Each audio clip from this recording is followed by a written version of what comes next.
Hi there, Jerson here, your Millennial InvesTour. Hello mga katini, kumusta po kayo? Here we are again for a new vlog, and in this special episode, yes, special, you heard it right, kasi lagi naman pong special ang ating episodes, ang ating mga vlogs, and syempre, you're all special to me.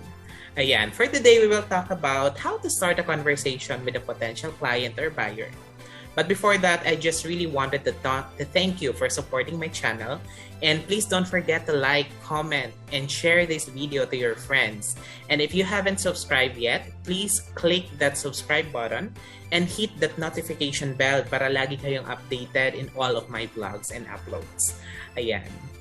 So, in my experience as a real estate salesperson, a lot of people are asking me, how did I even start it? Paano nga ba ako nagsimula?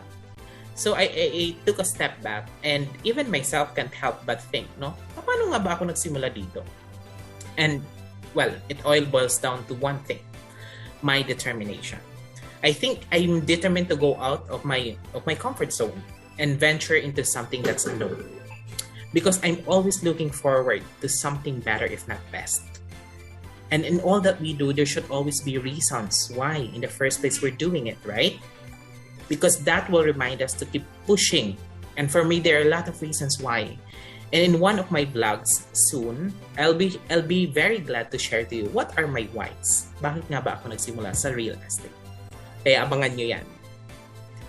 Now for this vlog, I'll be sharing to you the vital questions we would need to ask our potential property buyers so we can gather information that will help us better address them.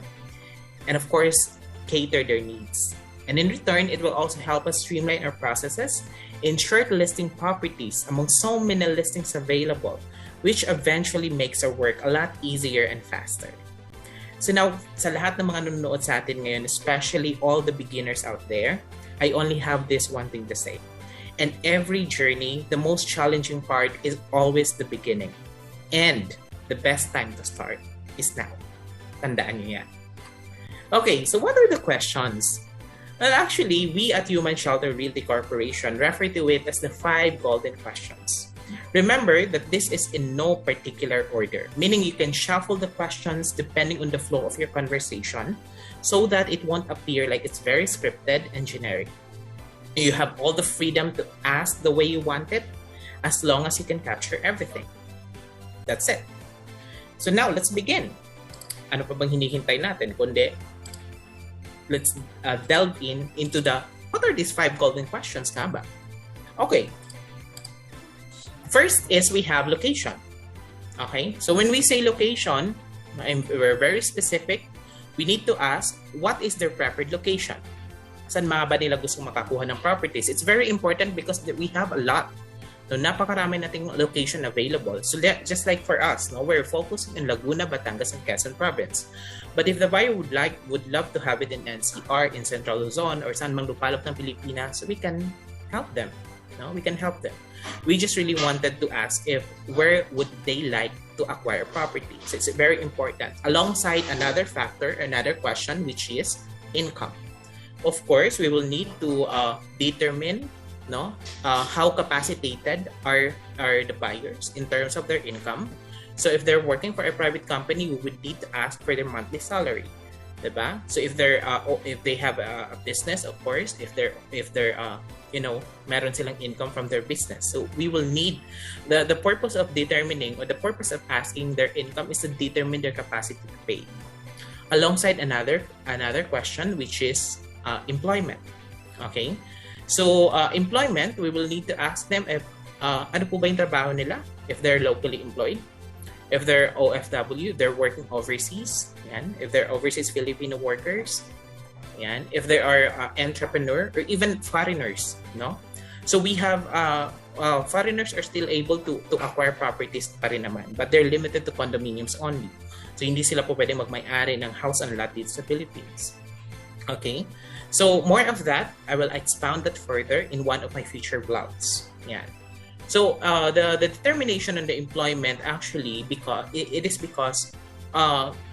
various developers have various sets of requirements depending on their employment. Like locally employed, it has the basic requirements and all that. And for OFW, minsan we have developers who requires an additional set of requirements for OFW and also for entrepreneur or mga business person. So that's how important it is to determine what their employment are. So next is we have the needs. Okay, this is more on a needs-based assessment, because we would need to ask them how soon would they love to to move into the properties that they would want. Okay, so if they're willing to wait, we can provide them a pre-selling, which is with a much lower cost compared to a ready for occupancy. And nga lang, just have to wait. But if they prefer to have a ready for occupancy unit, then we can also provide them with a ready for occupancy unit. So what is our goal is actually to give them what they need. So to provide them what they need, not to give them what we want them what we want them to acquire. So it always has to be what they need. What our customers, what our buyers need. Alongside another factor, which is of course financing. How would they want to pay for the property that they would love to acquire? So whether pinaka-common na financing natin, whether they would like to have it under Pag-ibig financing or HDMF, under Pag-ibig housing loan, bank financing. We also have in-house financing, and syempre sa mga nakakaluwag-luwag, they have cash. Okay, so why is it important that we determine the financing scheme? It is because not all developers offers Pag-ibig or bank financing or in-house financing. Maswerte ka na if a particular developer offers all of these four. No? Pero again, developers varies, no? Iba-iba yung mga mga terms of payment, yung kanilang mga payment options or financing scheme. So again, we would need to ask our buyers to provide us if anong payment options ang gusto nila in order to pay out itong properties na gusto nilang i-acquire. So yan, so lahat ng ito, actually I was just giving you an overview of the 5 questions necessary or vital to determine kung ano yung best properties that we can offer to our potential buyers. I will delve into the details of these questions later in one of my future vlogs. Kaya antabayanan niyo yan, abangan niyo po yan.